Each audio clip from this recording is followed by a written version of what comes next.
Good evening, everyone, and welcome to the Free Thought Forum, presented by the Pennsylvania Nonbelievers. I'm your host for tonight, Jacob. Our usual host, Doug, isn't here, but tonight we have George. I'm back, yes. It's been a while since I've been on the show, and thanks for having me back. Yeah, I remember my first show was actually with you. Oh, well, I hope it didn't traumatize you too much. You came back. That's good. All right. But we got a bit to talk about this evening, but first, our normal reminders. Yeah, let me go over this. We have some meetings, of course, as you probably all know, throughout south central Pennsylvania. Now, Lebanon has their meeting tomorrow, February 11th, 7 to 9. Now, by the way, if you need directions for any of these meetings, you can go to our website. That's panonbelievers.org. So, Jacob, I guess that's right. Now, Harrisburg, we actually meet in Lemoyne, and that's February 12th. Once again, 7 to 9, but actually we start about 6:30, so if you get there early, you'll have a good time. Chambersburg meets on February 17th from 7 to 9.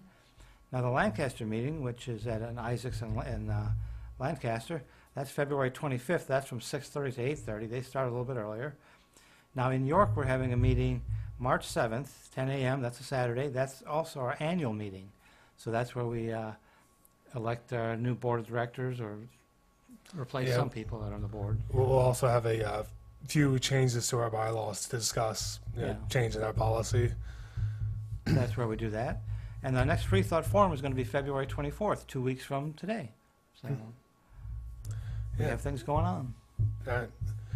So that's our upcoming events. Also have a couple of announcements to make regarding our conference coming up in September. First of all, our VIP tickets have sold out already. So we're looking at, and it doesn't really surprise me that much because we do have a really good lineup, quite possibly our best lineup yet. I think so. Yeah, coming up this fall. And I'm also happy to announce that we have two new confirmed entertainers for you. The first one is the Barroom Atheist podcast. And if you're not familiar with them, they're online. You can check them out. And the other one is a returning entertainer from Philadelphia. Well, not from Philadelphia, but from our Philadelphia conference, Shelley Segal, who's an Australian singer.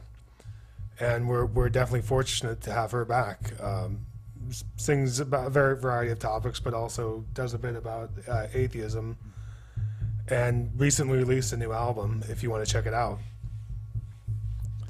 I'm sure there's a website for that, isn't there? Yeah, and she also has a YouTube channel. Just, as Seth Andrews loves to say, Google it. Google. Okay. Well, for some of us old people, we've finally moved into the 20th century, so we can Google things. Right. All that other fancy stuff, that's beyond me. We Google is the only thing truly omniscient, right? Yeah. Mr. Google knows everything. I trust him. Yeah. But but moving on, another pretty important event this week that it'll be happening this Thursday, the 12th, is what's known as Darwin Day. The whole tradition started only a couple of years ago for Darwin's 200th the anniversary of Darwin's 200th birthday, and it's kind of been a going thing ever since. It's really become, and it's not just been about Darwin. It's been about a celebration of science in general, and I think it's something that's been somewhat needed because if you look at the sort of scientific holidays out there now, they're more or less puns.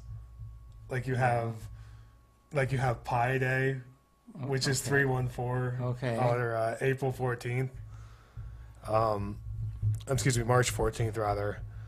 But there really hasn't been a day to celebrate science and the contributions of science to the world we live in. Well, if you don't get gifts on a day, most people aren't interested, Right. Christmas and right. Other holidays we get gifts, but since we don't get any gifts on Darwin Day, I guess maybe that's why it was slow to pick up.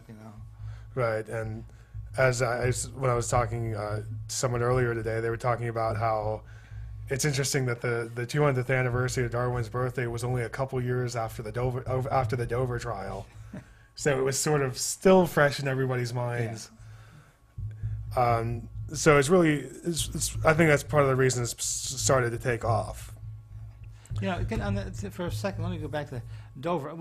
My wife and I go to Dover every once in a while for the York Interfaith Dialogue Forum. Right. And Dover still looks fine to me because you remember after the Dover trial, Pat Robertson said, I believe he said they had turned their back on God and he was going to punish them.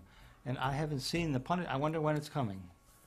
And it's funny you mentioned that because this just occurred to me that, about 8 or 9 years after that, after Pat Robertson says that, he goes on the 700 Club and then calls young Earth creationism ridiculous. Well, of course. I mean, that kind of tells you how much we've headed in the last 10 years. Well, Pat Robertson just needs to be quiet. He's done some despicable things over the years. But, well, I mean, it was kind of what we talked about a little bit in the wake of the Nye-Ham debate, where this is why debates are good, and this is why conversations are good, is when you put people in a spot where they have to defend their views. Sometimes it's the people who haven't thought too much about them realize, hey, there's not a good argument for this position. So I think that alone is, just seeing Pat Robertson switch has changed his mind and say all those things is, I think, reason enough to keep the conversation going. Well, people in this country, we should be more interested in science. I'm not a science person myself, but we should be. But what we're really interested in is what Kanye West did at the Grammys and all this kind of nonsense, and The Bachelor and other goofy TV shows. We could use some more science. Yeah, like I remember a couple of years ago, I posted on my Facebook a picture of, it had, on one side, it had pictures of all the famous scientists throughout history, including Sir Isaac Newton, Galileo, up to Kepler and Einstein, and all the big scientists. And on that side of the frame, it says, if you don't know who these people are, and on the other half of the frame, it shows like some celebrity and goes, but if you know who this is, congratulations, you're part of the problem. Okay. I might be part of the problem then. I have to admit. Well, I hope not. Well, I think, but I mean that's part of it. It's just knowing. Yeah, there is something to be said for being scientifically literate. Now that doesn't mean you'll always be right about anything, but at least builds the critical thinking skills to evaluate, so that you're more likely to have a better idea of what's going on. And you're a better citizen the more you know, the better citizen you are, the better decisions you can make when, for instance, when voting. Right. And it actually reminds me of a quote by Darwin, probably one of his more famous quotes, when he was talking about the origin of man, and how people kept saying, oh, we'll never truly know the origin of man, or we'll never know it. And he responded to that saying that ignorance more frequently begets confidence than does knowledge. And then he goes on to say, it's not those who know too little, it's not those who know too much, but those who know too little, who say this or that problem will never be solved by science. And that's the thing. It's, even if you don't feel it's the weird way our brains are, is it's actually been demonstrated that we're more confident about things the less we know. Yeah. It's those who know more about the subject realize the shortcomings of their own problems, of their own position, but that's not a bad thing to know that. It's just, unfortunately, people don't want to know because they know, sometimes don't want to know because they know that's going to, it's harder to work out what you feel about things. It confuses them.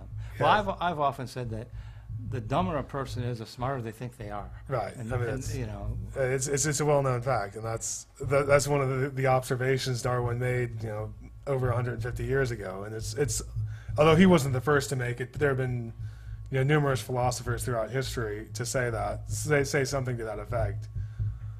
So you had some other subjects you wanted to bring Well, up. yeah, didn't you? and I still have a little bit to say about that.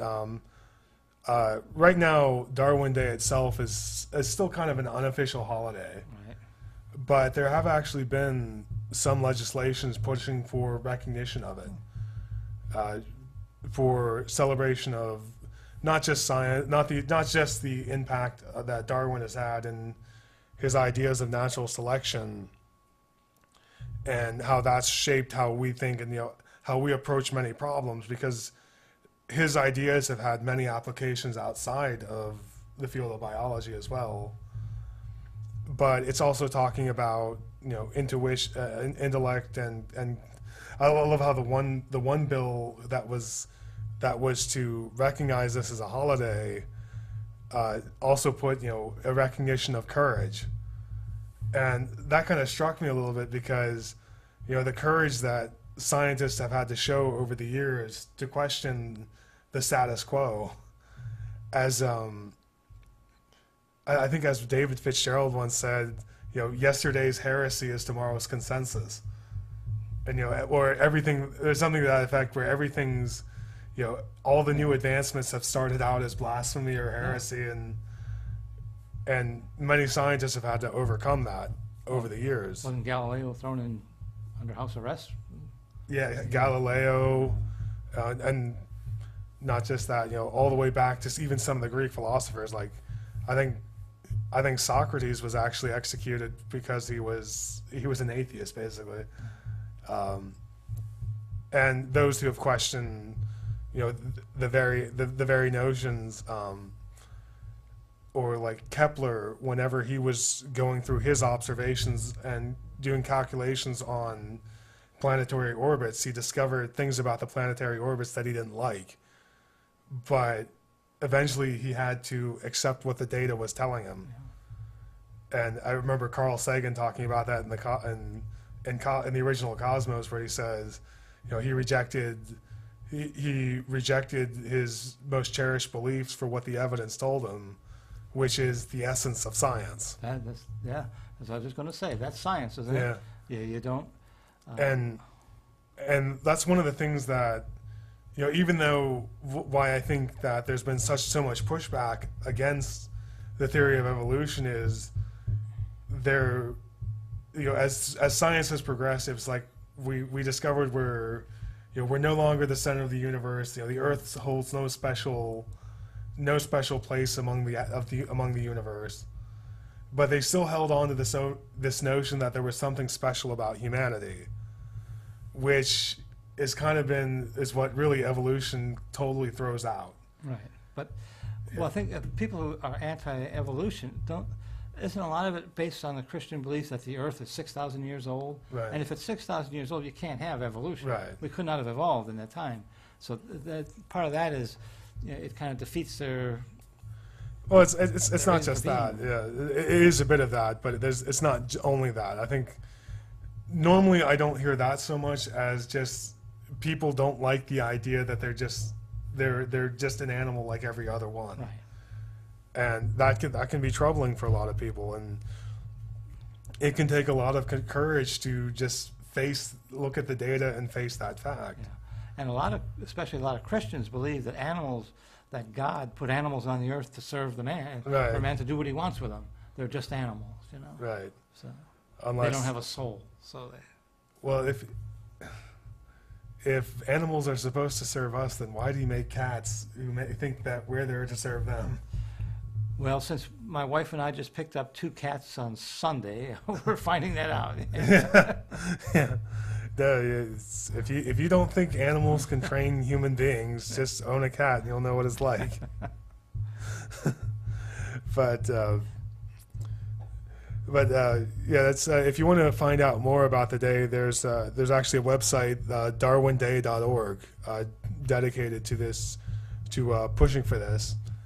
I can Google that, huh?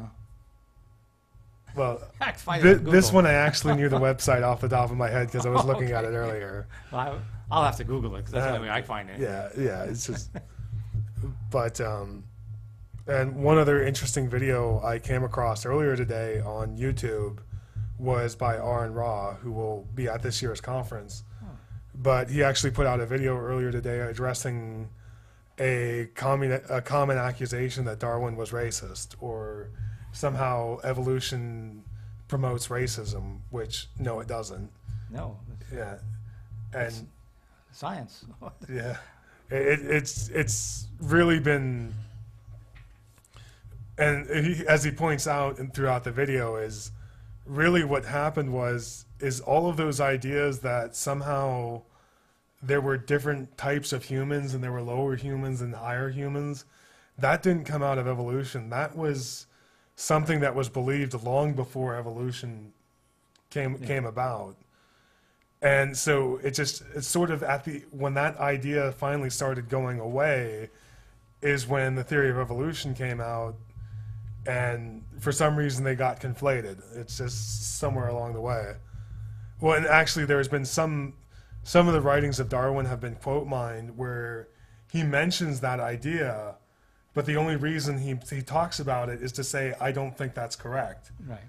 It's completely quote mined. Take things out of context. You Right. can do that, can't you? Yeah. Right, and there was only really one, as the video points out, there's only really one thing Darwin said that could be interpreted as racist. And then they kind of go, but you have to put that in the context of its age and realize that if you look if you compare other people of the age, such as, let's look at Abraham Lincoln, some of the very racist things that he said, Yeah. despite, what he did. So, and at the end of the day, it's still irrelevant. Yeah. But it's a good video if you want to check it out, because it's an argument you will hear often, unfortunately. So what will you be doing Thursday for Darwin Day? You doing anything special? Well, I'll probably be going to the Harrisburg meeting maybe. Well, we're taking our cats to the vets. So Right, yeah. that's what we're doing for Yeah, Darwin Day. I don't know if there's going to be any Darwin Day festivities around here, but I wouldn't think so. maybe we'll go. Maybe we'll all go down to Dover, Pennsylvania. Yeah, that'd be a good idea. Field trip. Celebrate with them. Yeah. But over the last week, I've been kind of looking at some of the things people have been talking about just ahead of Darwin Day, and one thing somebody mentioned was a documentary called Your Inner Fish. Now, this is something that we kind of talked a little bit about last year as it was starting to air, but I didn't get a chance to talk as much about it as I wanted to, mostly because at that point, that's also when the new Cosmos was coming out too. So we were kind of a little preoccupied with that, talking about that. So, but this is a three-part series. It's titled "But Your Inner Fish." It's based on a book by Neil Shubin. You can either find the book or the video series is available now on Netflix if you have a subscription to that, or you can. I think there's also available off the PBS website for if you want to look at the DVD. But now, first of all, the scientist who wrote the book is, as I mentioned, was Neil Shubin, and what he was particularly famous for was discovering a fossil known as Tiktaalik, which you can see on your screen right now. That's what he's holding in. Well, a computer-generated a look at what Tiktaalik looked like, and it's significant. It's essentially, some people have compared it to just like being the Darwin fish, like the evolved fish, and that's essentially what it is. It's a fish with legs, and this was really when he went out looking for it. There was still a very big gap in the fossil record between fish and amphibians, where there was they wanted to know, there was a lot of changes anatomically between those two stages. Right. So they wanted to have some idea of how those changes occurred and what course they took. So they needed to start finding fossils at that point to see what developed when. Yeah. And whenever So he started looking, all over, geographic maps, because one of the big problems when you're an archaeologist looking for a specific layer is you can't just dig anywhere. Right. You have to find some places where those layers are already exposed. And eventually, I think he spent a couple years in Pennsylvania. Actually, there was, because if you look at throughout Pennsylvania, there's actually a lot of exposed rock faces. But he didn't quite find what he was looking for, so he actually ended up spending a couple years in northern Canada, where they finally found like a layer of fossilized fish, which they dug through and eventually found that fossil, which was pretty much everything they were looking for, where it was definitely it was definitely had many fish-like features, but the front fins were starting to develop into hands. And surprisingly, it also had a neck, which they didn't expect to find that, but having a neck in the ocean is actually be a pretty big advantage, being able to look for either a predator or something or some sort of prey. Yeah. But the interesting part about it is they not only talk about what the fossil record says, but they also talk about the genetics behind it. We're like, okay, that developed then, but why did that develop? And at the same time, there were some breakthroughs in genetics that found, a particular gene that was could essentially turn a fin into a hand.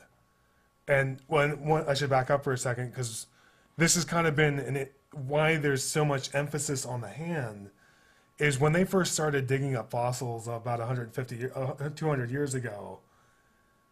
One thing they noticed is the forearm of practically the front limbs of every animal were practically the same, where you had the main bone, the two bones, and then you had the digits. Well, they were trying to figure out why the changes down here, because one thing that you'll find a lot in evolution is a lot of it is just reordering and reshaping something, and not. Because if you look, all throughout a lot of the animals, their front is as a hand almost no matter what. Even birds, which even they actually have just fused together hand at the end of their wing chamber. Or you have a pterodactyl, which the end of the wing chamber is an elongated pinky. Or bats that really just have a webbed hand almost. And how long ago did this take place? What's that? How long ago do they think this this fish lived? That was. I can't remember. I think it was about. Well, there's a transitional period of I think about 100 million years between fish and what we'd call amphibians, or but at least 100 to 200 million years, and was kind of a key point in the evolution of life, was coming onto land in the first place. Right. So, but anyway, back to my point about the genetics, where they actually eventually found the gene that was controlling how the digits are formed, and found that it's actually pretty simple on how it works, and really how many digits you have is just based on how active that gene is. Because I've actually seen this. Sometimes you see animals with mutations. Well, they'll grow another, grow another finger, or maybe have one less. That's all because of just how active that gene is. So it's nothing magical or mysterious about it anymore. And from there, they also talked about how hands develop in the embryos. Because that's another piece, a really big piece of evolution is in the embryological development, where they can kind of see, well, how do we grow these things as we're developing? And that gives us some clue as to how they developed throughout the evolutionary history. They don't tell us exactly, but they can give us some clues. You can see all this on the PBS website, you say, huh? Well, I don't think it's actually on the PBS. I'd say PBS website if you want to find the DVD or something. Okay. But I actually just watched it on Netflix. But another interesting thing they did was talked about the transition from reptile to mammal, because quite a few things happened in that transition too. For example, that's where we developed more bones in the inner ear. And they go into a lot of, well, where did those bones come from? Because all the reptiles just have one bone in the inner ear, while the mammals have three. So they go through a lot of where that came from, and what appears to come from is actually pieces of the jaw that became oversized and eventually came to form the inner ear. Yeah, so it's not again. It's not like it's just coming out of nowhere or poofing into existence, which is a lot of creationists' objection is they seem to think that we're saying these things are just coming out of nowhere, randomly developing in one generation. Which this whole series is there to show, the bit by bit transition of how we can explain where all of these things are coming from. And they do so like through approaching the evidence from three different perspectives. The fossil record that shows how those things were developing, the genetics that shows the mechanics of how they did it, and then in some of the embryological development, which also sort of allows us to see it sometimes. And one of the things they showed were they would also examine the young of opossums, which are born very, very underdeveloped. Oh. Like they're I don't think they're even born with ears, any distinguishable features. So they can examine them as they develop outside the body and start to get an idea of how these things can grow into place. So, and actually that's one of the things that Darwin was pretty revolutionary for, was most of the time at the time a lot of scientists would just look at, well, what do the surface features look like? Right. Where Darwin was the one who kind of went down to the skeleton, which is what really tells the story. Because, that's just, because, humans, like just look at humans, like superficially, there can be a lot of differences between us. But when you get down to the bones, there's a lot of the similarities. And that's how we get the idea of where certain things come from.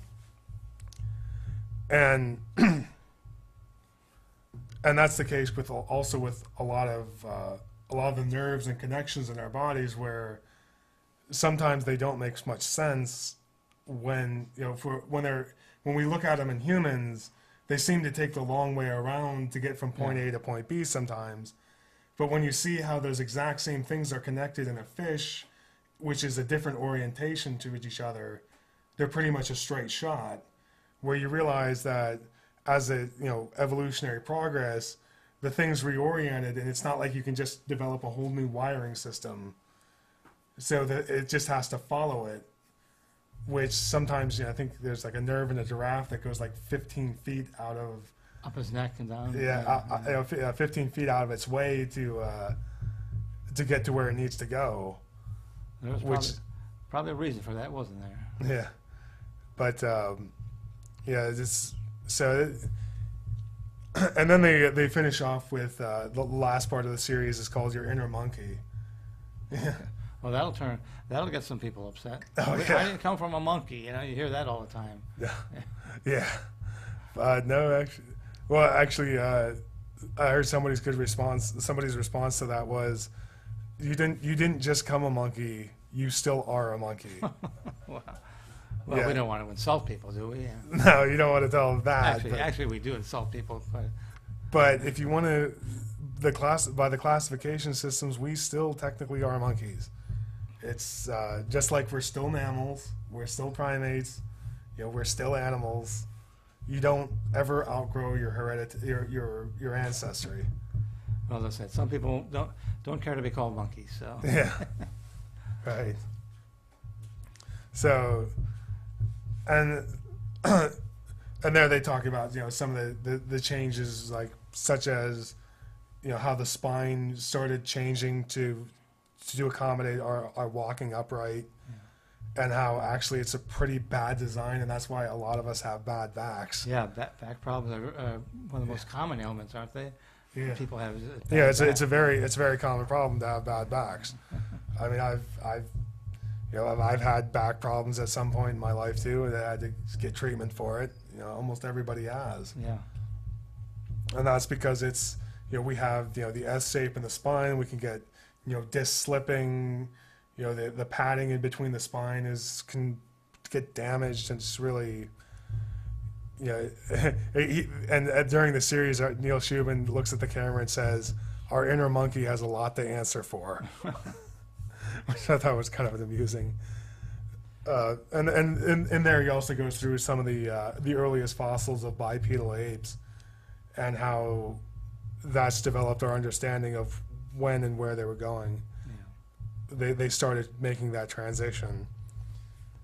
Well, I got another subject. Okay. Talking about bad backs. I have a bad back because I had All right. polio as a child. Oh, okay. This was 1955. And of course, now we have the vaccination Right. dispute. I heard Howard Dean the other day on TV mentioning something that he said, a lot of young people now don't remember what this was like. Right. Some of us, if you're of an age like I am, Right. I'm 65, we remember polio. I had polio. Right. But we remember people in iron lungs and people walking with, Yeah. with braces on their legs and so Right. on. And a lot of young people don't remember this. And I think by the year 2000, we pretty much wiped out measles in this country. Right. But now people aren't getting vaccinated. It's coming. You see what's happening now. It's coming back. Yeah. And I guess a lot of people don't realize how serious measles can be, Right. and especially for people with any kind of immune system problem. It can kill them, And a lot of this stuff, you think of a bunch of wackos who don't believe in vaccines. It's a lot of very intelligent people Yeah. Yeah. doing this. Silicon Valley, California, very liberal state, a lot of it there. And Yeah. some of this came about from the actress Jenny McCarthy telling people that it caused autism. Well, if you're taking medical advice from Jenny McCarthy, something's wrong with you. I mean, Yeah, and the chemical it's supposedly linked to actually gets taken out of the vaccine before it actually gets shot into you. well, it was a study I think back in '98 from some British guy, Yeah. who then it was debunked, and he even withdrew it. He's no longer a doctor. He kicked him out. So it's just total nonsense. Yeah. And Well, there's actually a Penn and Teller actually had a very good comment on that, where they did a demonstration about that, where they go, okay, let's just say for the sake of argument that this report about autism is 100% correct. Mm-hmm. Let's just give them that, which it's not, but let's just say for the sake of argument it is. And they set up like a bunch of bowling balls, bowling pins, yeah, and they go, okay, so let's see these two different sets of group people. And then they pull a screen in front of the one that says vaccine on it. It's supposed to represent vaccines. And he bumps, as he's putting on the screen, he bumps one of the pins. He goes, oh, I bumped this one out of line. So, and then he starts picking up bowling balls and goes, all right, this represents polio. Like, throws it at the screen, bounces it off, but over the section of pins that don't have the screen, it just crashes through, smacking them all, and he goes through all the disease after disease, like that, where half your family would have probably died by now. And just and the whole point of the illustration is, even if that report is true, it's still nonsense not to vaccinate. yeah. And just like that one time a seatbelt might actually kill you instead of saving you. Right. It's not worth it. Yeah, you're playing the odds, yeah. And one thing a lot of people don't get about this too is, it's not just people try to use the excuse, well, it's just my body, it's only affecting me, or it's only affecting my kids, it should be my right. Well, the problem with that is, now they would be right to some degree if vaccines were 100% effective, which they're actually not. Yeah. They can be like 99% effective, Right. or somewhere around that. But the problem is it really depends on if your immune system can pick up on the vaccine or not. And because there's a variation in across the population on how good our immune system is, and whether or not it can pick up on that vaccine. There's always going to be a small percentage of people who aren't going to become immune to, say, measles. But that's okay, because if everybody else has the shot, they'll still be protected.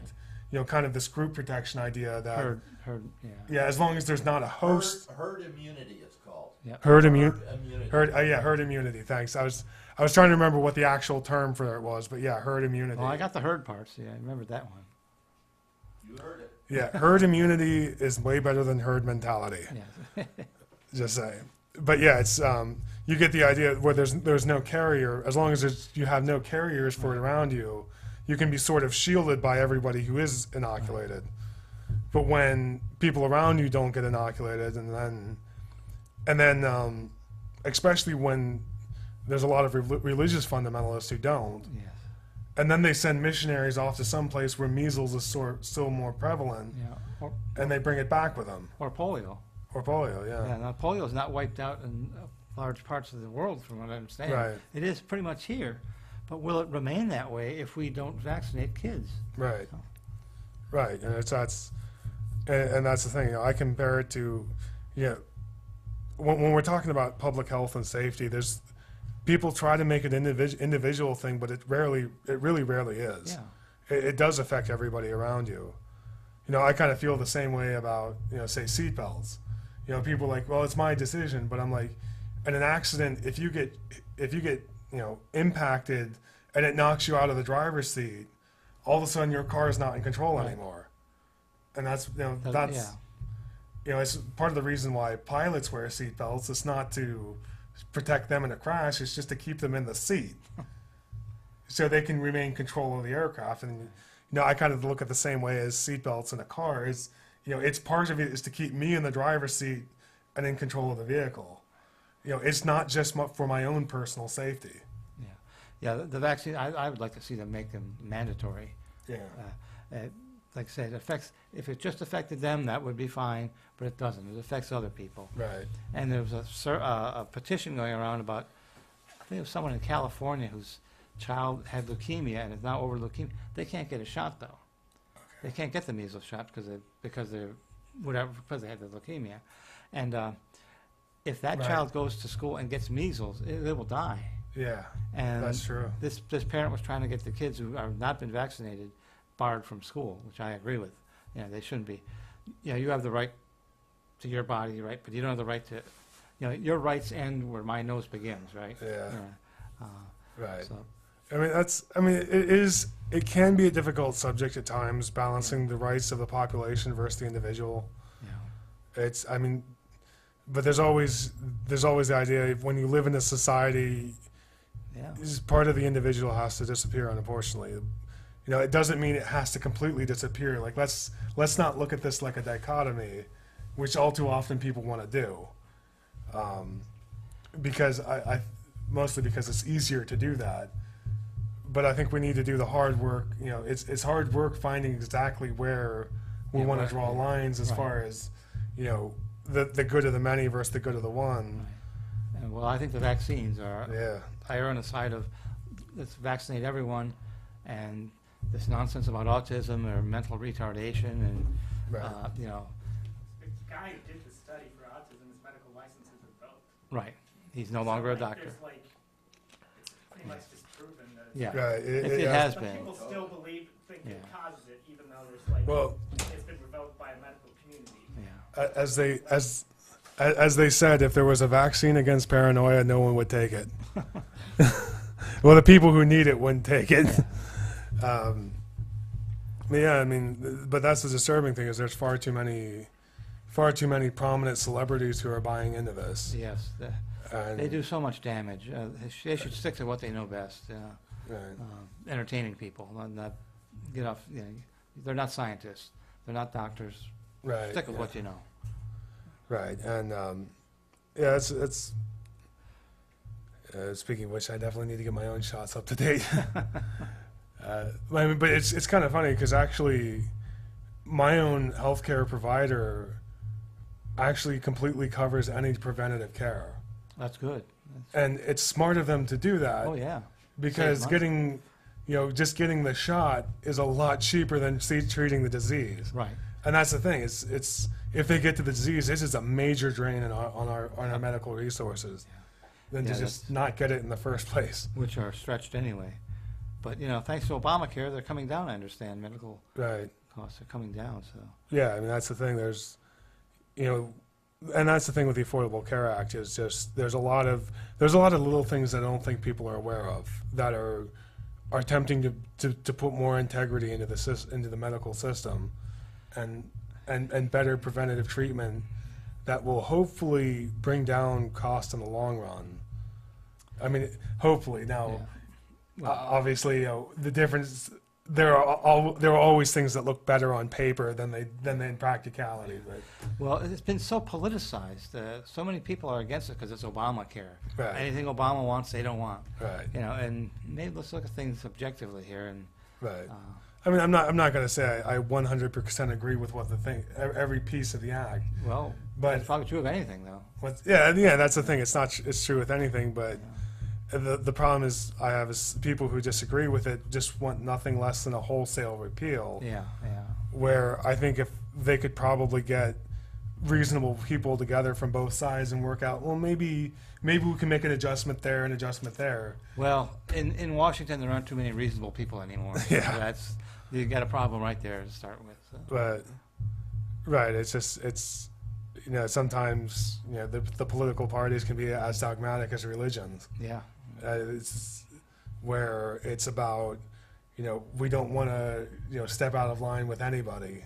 They don't want to offend anyone, especially their constituency. And if you're, especially if you're in the right wing, Yeah. you don't want to offend those people who are anti-government and thinks everything's wrong. So you want to, you have your constituency that you can't cross them. Right. And it's all about getting elected for the next election. Yeah. Once you get elected, the big thing you got to do then is raise money for the next election, so you get Right. elected again. So. Right.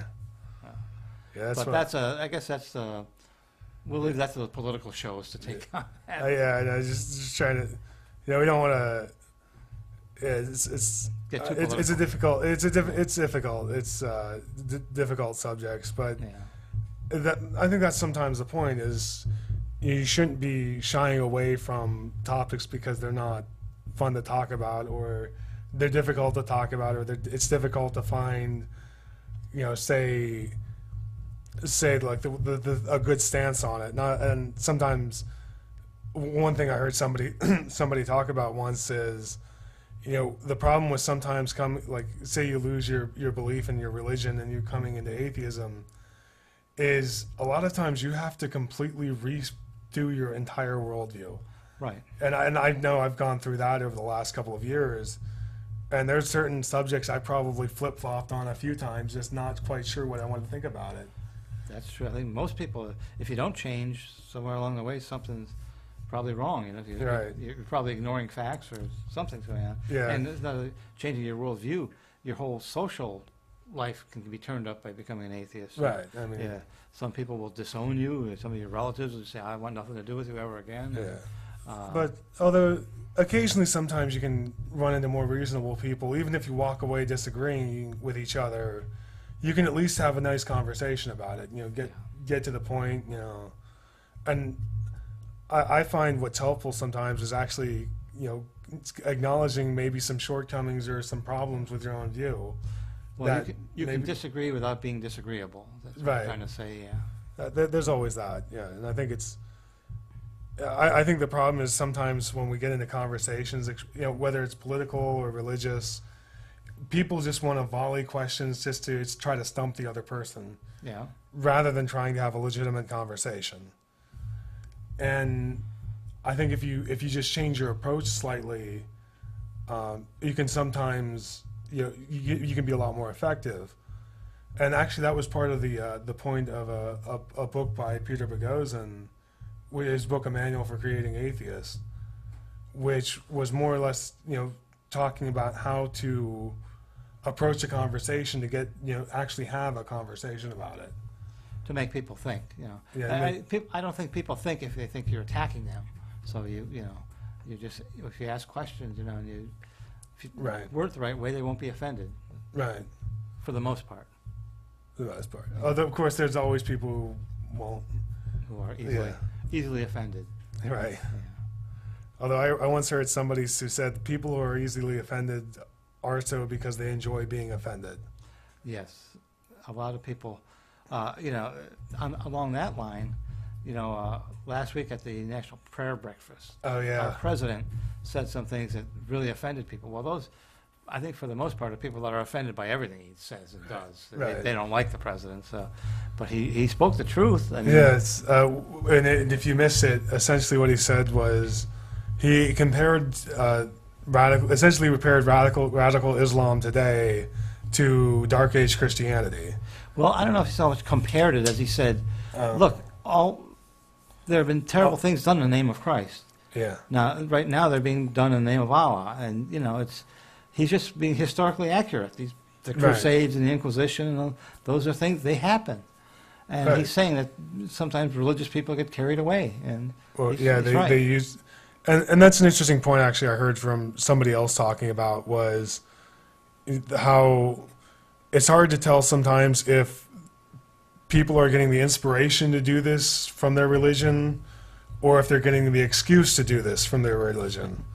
It's a hard question to answer sometimes.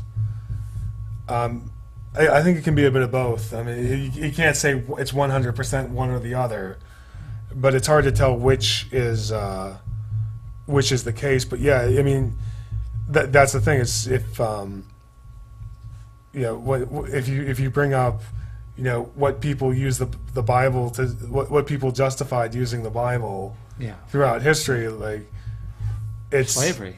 yeah, or you know, witch hunts where, because you know in Exodus it point blank says, "Thou shalt not suffer a witch to live." Of course, you know, so you either get the Christians who are offended that you try to compare them, or the ones who just say, "Well, that's not true Christianity." Yeah, right. But they wouldn't accept a similar argument from a Muslim saying, "Well, that's not true Islam." Right. And that's the problem with using arguments like that, is if you're consistent across the board, it's hard to pin someone down to their own beliefs. Right. Well, just like now, these Muslims, ISIL people over there, the majority of Muslims aren't attacking people, killing people, and doing this Right. kind of thing. But still, there's enough Muslims that some people want to, you know, they're all the same, you know. Right. It makes and it then- easy for people to hate people, you know.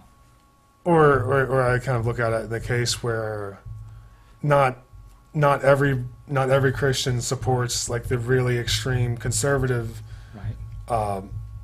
you know, not conservative, but more fundamentalist approach, but they might support a politician who does. Is that, you know, Well, just because they don't quite make the distinction in their own mind. yeah, I think they support somebody. They might say, well, he supports this, and I like. A lot of them are one-issue people. Right. So, like abortion, that's a big one. Right. And the NRA, gun rights, so that's another big one. People, I mean, I've had a friend back in Maryland who was as homophobic as you could ever be, Right. and hated draft dodgers. And there was a gentleman running for office who was obviously gay, and he had dodged a draft. And I said, would you vote for him? He said, yeah, I'd vote for him. Well, I said, he's against everything you stand for. He said, the NRA says I should vote for him. So that solved it for him. That was, you know, and sometimes people just look at if they're one-issue voters, or if there's one issue that they like your stance on, they'll vote Right. for you. So Yeah, that's sometimes the problem is you have to like, well, I agree with this guy on this, and this, but not this, and this, and you know, you weigh which ones. Yeah. it sometimes have to work out which issues are most important, or actually sometimes it's also which are more realistic to actually get done. Right, right. It's always sometimes have to be real. It sometimes involves being a little bit more realistic about your expectations. Yeah, And that really goes with anything, whether you know about trying to advance science, a certain political ideology or philosophy. It's about trying to be ambitious, but still being realistic about it at the same time. But yeah, I've seen definitely a lot of fallout from Obama's comments, and I'm surprised I actually haven't seen more of it. Well, I think there are a lot of people now who just ignore those people who are always bashing the president. And I mean, not everything he does is wrong. Come on, folks. yeah, that is true. It's like, what hasn't he? Yeah, I think most people are almost tired of just bashing him. Yeah. Well, of course, and when George W. Bush was president, there were a lot of people bashing him from the other side. So, right, or even just your own party. I mean, I think. Yeah. I think if it's one encouragement, I've seen a little bit more internal criticism as of late, and a little bit like if you look at the younger generation of voters, there are a higher percentage of independent voters among them. Right. Actually, but they don't vote. That's part of the problem. What's that? Young people don't vote. Oh, that is true too. Their turnout is still very low, and we've heard that for years. That young people are going to start voting, and that never happens. Well, this Right. last election, we had nationally 36% turnout. That means 64% of the population didn't even show up. They Right. didn't even care. 64% of the registered voters. Oh, and you can a realize registered voter. Okay. Right, and realize that there are people that don't even bother registering. So Right. and we talk about how, gee, it's great that we have the right to vote, and well, very Right. few of us take advantage of it. Right. I've heard some weird ideas over the years talking about. I actually heard someone seriously once propose that instead of electing leaders, we should just have a random drawing. Well, we might do just as well, yeah. Yeah, and actually, it could serve us well because that means there's not going to be any money involved in the campaign, Yeah, which is, I think, one of the big things that has to go. yeah, money is, yeah. But yeah, I mean, it was interesting to hear him defense because a full scale defense. He was dead serious when he said that. Or just have them appointed by, well, me, I can appoint. I'll appoint everyone. I'll be willing to take that on, folks. Just let me appoint people to the presidency and the vice president and so on. Right. But I mean, I think it's interesting to see, like, look around the world, see what other forms of government are doing, and how they address the problems. And because I mean, we've had the same system for so long, maybe it's time to take a second look at it. Like like one guy brought up recently talking about the Electoral College to elect the president, and he said it started out as a compromise between for the slave holding states. So why do we still have it? Yeah, It's like it's definitely a relic of something that should have ended 100. Yeah, but it's hard to get things changed. Yeah, but you're right, because you can lose the popular vote and still win the presidency. Yeah, it hasn't happened much, but it's. Well, it happened George Bush. In Yeah, I know it 2000. did. I mean, that was like one of the first. Yeah. I think that was the first. I think. No, I think there was another case. There's been a few others, I believe, but Yeah, I was just thinking about that. There was a couple of people and a couple of presidents throughout history. we need a history major to call us. Give us a call and straighten us out, history major. Yeah, but although sometimes it's kind of fun to look at history sometimes and realize, maybe this country really hasn't changed all that much. Yeah, if you look at some of the political squabbles from 200 years ago, they were Oh yeah. like there was, people saying, "Oh, you're just, trying to label their opponents as communists," or way back at the start of the country, they were trying to say, "Oh, you're in league with King George." Yeah. And Well, didn't we have a senator beat another senator to death with a cane or something? And yeah, there's been some disputes right. that are worse than what we have today.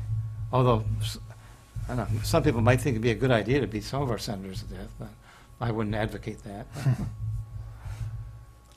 But But we're getting off religion into politics, aren't we? right. And we have just a few minutes left. Yeah, we just got a few minutes left. Again, our next show is the 24th. Yep. So I think that's most of what we want to talk about. Again, just Yeah, if people like to go to our meetings again, we got them all over. Lebanon, Lemoyne, Chambersburg, Lancaster, York. And still, we were doing a meetup in Perry County for a couple of months. I actually have that on hold for a little bit. Having a little trouble generating interest, but hopefully we'll get some interest this year at the Perry County Fair. I'm really hoping to okay. get a table do some tabling up there this year. But for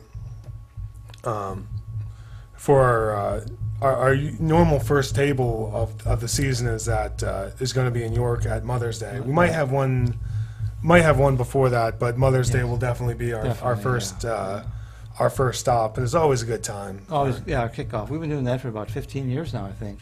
Oh, really? Yeah, it's been quite a while since we've been doing that. And you'll find us at the corner of Beaver and Market Street. Yeah, and it's and that's one of the things. Like, if we look at the activism that atheists do, there's a lot of it online. Yeah. But it's still so important to get out there and talk face to face with people.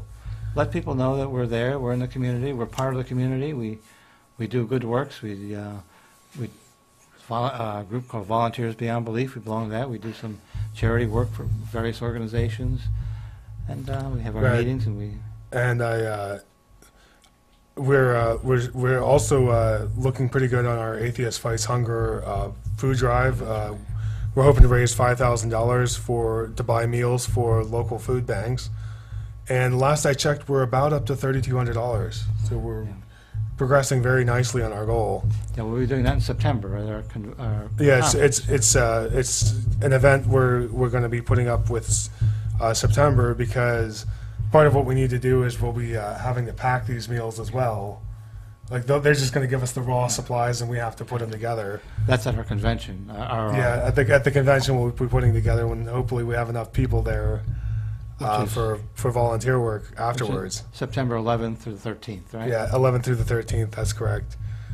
And and it's shaping up very nicely so far. It's going to be, and I don't think I mentioned this earlier, it will be in Harrisburg this year. We try to move it around the states. The first one was in Harrisburg, then we went to Philadelphia. Last year was in Pittsburgh. And we're back to Harrisburg. Yeah, back to Harrisburg again. But which will be nice, because I don't need to buy a hotel room this time. Yeah, our state capital. Yeah. Unfortunately, although these are going to be the cheapest hotel rooms we've seen so far. Yeah. Well, you get the big cities, you get big rates too. So. Right. Yeah, no, I didn't realize how expensive hotels could be until I actually did some traveling of my own. Okay, well, for people like us who go to Manhattan once in a while, that's we know that hotels can be really expensive. Right. So I think we're running out of time here. Got about a minute left. So remind people we'll be on again in 2 weeks. Well, hopefully Doug will be back in 2 weeks. Hopefully Doug is feeling better. Yeah. No, I won't make up a disease to describe. Like, when I was out with the throat the other week, he was like, "Oh, he has Ebola," and I'm like, "No, I don't, Doug. Don't say that, Doug." Yeah, that scare went by real quickly, didn't it? The Ebola scare. Remember, we were all going to die of Ebola. It was going to be terrible. Right. That didn't happen. We it was panicked for no reason. Yeah, it's but as they often say, if somebody scares you, you're more likely to believe them, unfortunately. But we have a little bit left. Again, thanks for tuning in tonight. Our next show is February 24th, and I'm Jacob alongside George. And we'll see you guys next show.